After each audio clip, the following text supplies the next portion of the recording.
Greece agreeing to austerity measures in exchange for some $96 billion in aid. Now, these spending cuts were rejected by Greek voters in a historic referendum just 1 week ago. But Greek Prime Minister Alexis Tsipras has to get these spending cuts approved by Parliament, which will no doubt be a tough sell that begins on Tuesday. For more analysis, I want to bring in Bloomberg Intelligence Chief Economist Jamie Murray with us now from London. So, Jamie, do you think these spending cuts will be approved by Parliament? Because Alexis Tsipras, the Prime Minister, ran on an anti-austerity platform, so it's certainly a tough sell for him.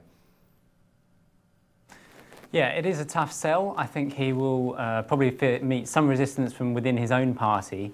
But the thing to remember is that there are people in the opposition who will support that package of measures.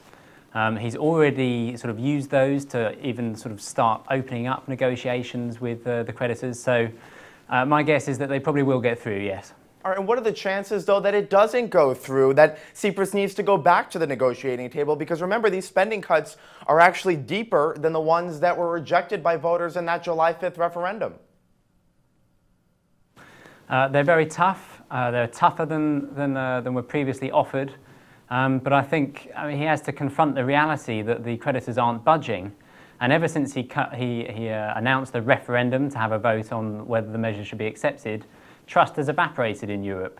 So the creditors are actually now demanding more just to compensate for the fact that that trust has disappeared. All right, and do you think this deal that we're talking about here actually changes anything for the long term, rather? I mean, what's to say we won't be back in this situation in a year, in 2 years? If this deal is accepted, we will be back here in a year or 2 years, there's no doubt in my mind. It doesn't change the fundamental principle, or the fundamental problem, which is that Greece's debts are unsustainable. They are too large relative to its GDP, and it's not going to pay them back. So we are going to be revisiting this issue for some time to come, yeah. So are you suggesting that these spending cuts are not enough?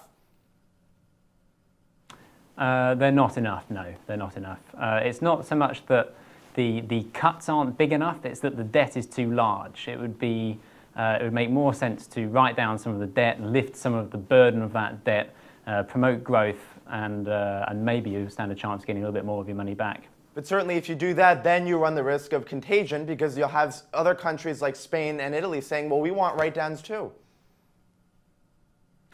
It's a possibility. Our view is that the debt is more manageable in those countries. There's less of a reason to do it.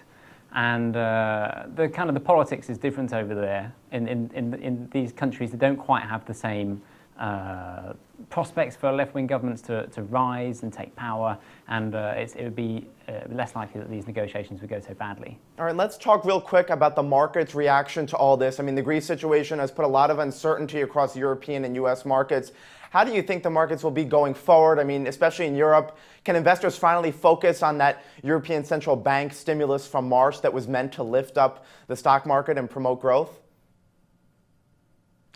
I think to some extent maybe they already are. If you look at the movements, the day-to-day movements in the euro, for example, which I suppose is the ultimate diagnostic on how investors see the euro region, it doesn't move quite so much as you might expect. And I think the reason for that is that a lot of the debt is now in euro creditors' hands, not in the banking sector's hands. So people are just slightly less concerned about the prospects of Greece leaving. All right, Jamie, we'll leave it there. Jamie Murray, the chief economist at Bloomberg Intelligence, with us now from London. Jamie, thanks very much for your time. Welcome. Thanks. I'm Scott Gamm, and you're watching The Street.